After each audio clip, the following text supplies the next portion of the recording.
नमस्कार मंडळी.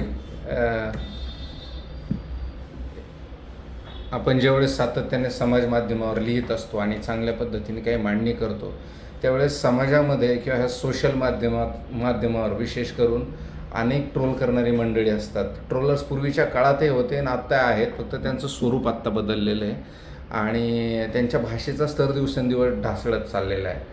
आणि किती चांगल्या पद्धतीने तुम्ही शब्दांची निवड केली, चांगली मांडणी केली, समाजाची बाजू घेतली, तरी काही टोळकी जी आहे ती सातत्याने तुम्हाला ट्रोल करण्याच्या उद्देशानं सोशल माध्यमावर असतात आणि आपल्या विचारांची तोडमोड करून आणि जो आपण विषय मांडत आहोत त्या हेतूला छेद देण्याच्या अनुषंगानं अनेक मंडळी सातत्यानं काम करतात आणि तुमचा जो उद्देश आहे त्याला हरताळ फासायचं काम करतात.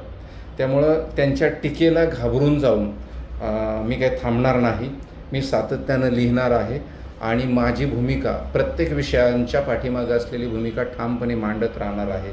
कारण खरं लिहिणं, सत्याची बाजू घेणं, प्रामाणिक राहणं आणि हे सगळं जे आहे हे ह्या समाज माध्यमाच्या गोंगाटात कधी हरवता कामा नये, हे मी सगळ्यांना सांगतो आहे.